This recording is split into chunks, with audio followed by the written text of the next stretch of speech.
All right, team. Board exams are just around the corner and the clock is ticking. So welcome to your final super fast revision for the population chapter. We're going to nail every single key concept in just 5 minutes flat. Let's do this. Look, this isn't just a quick review. This is a mission. Our mission is to make sure that by the time we're done, you have all the critical definitions, all the numbers, and all the big ideas totally locked in your head, ready to score those crucial marks. So, are you ready to absolutely own this chapter? Good. Let's get right into it. So here's our game plan. We'll kick things off with the census, then we'll decode age structure, and after that, we'll tackle some really key social indicators like the sex ratio. Then I'll show you a simple trick to understand why populations change, we'll cover density, and we'll wrap it all up with a rapid-fire top 10 list. This is your ultimate checklist before the exam. Okay, first up, the very foundation of this entire chapter, the census and its key figures. These are the facts you just have to know. No excuses. They're total must-knows for the exam. So what even is a census? Well, you can think of it as the official, systematic process of counting and recording info about every single person in the country. And in India, this huge task happens every 10 years. Pretty much all the data we're about to talk about comes from this. This is a classic one-mark definition, so know it. And here is the first magic number you need to burn into your brain. According to the 2011 census, India's population was 1,210 million. That's 1210 million. It's a super important number that pops up in MCQs and long answers all the time. All right, moving on to Section 2, age structure. Now that we know how many people there are, let's break down who they are. You know, examiners love this topic because it tells us so much about a country's workforce, its future, and even the challenges it might face. So we basically break down the population into 3 main groups. First, you've got the children, who are below 15 years old and are generally dependent. Then you've got the engine of the country, the working age group, from 15 to 59. This group is the one that's economically and biologically productive. And finally, you have the aged, who are over 59. The really key thing to remember is that the working age group has to support the other two. Now take a look at this. This is India's population pyramid from 2011, and it tells such a cool story. See how wide it is at the bottom? That really broad base means we have a large percentage of children, and that tells us 2 big things.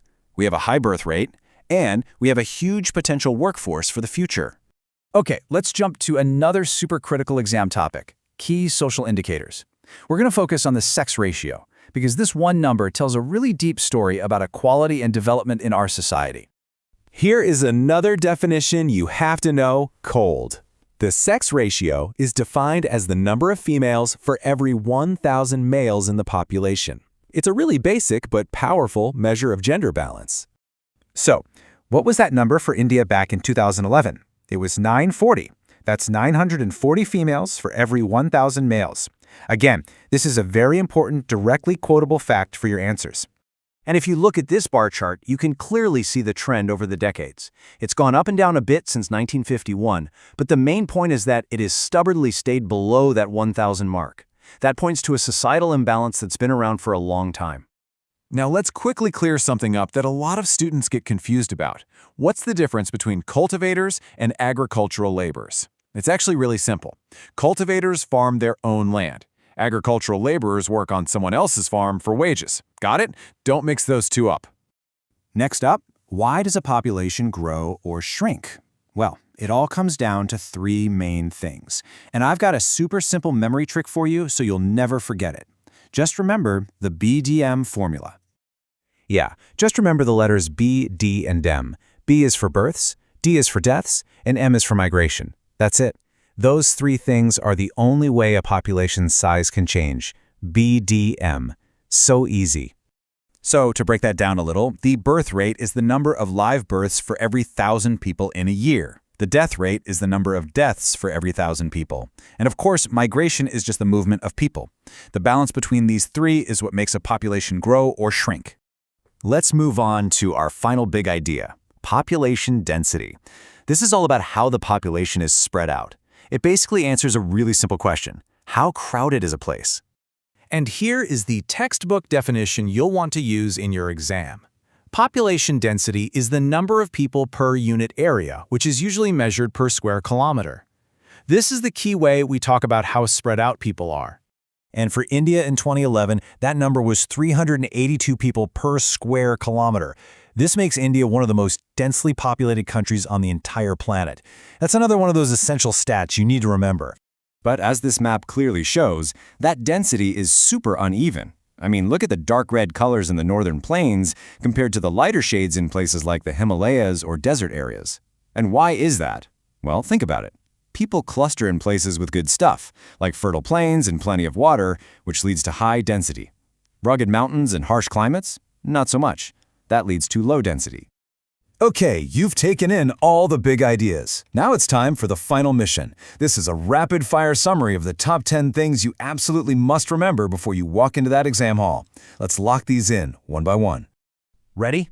Let's go. 1. Census happens every 10 years. 2. 2011 population was 1,210 million.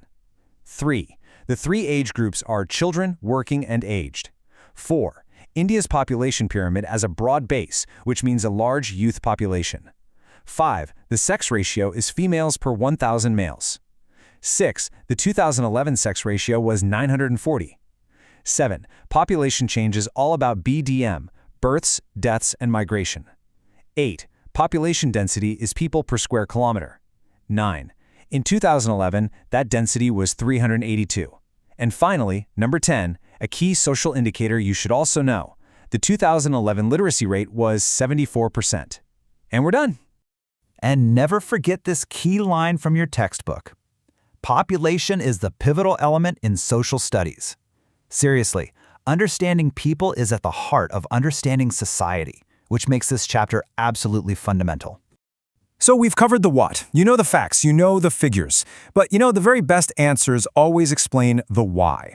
So the last thing I want you to think about is this. Now that you know the data, can you explain the physical and human reasons why India's population is spread out so unevenly? Thinking about that will take your answers to the next level. You've got this. You are ready. All the very best for your exam.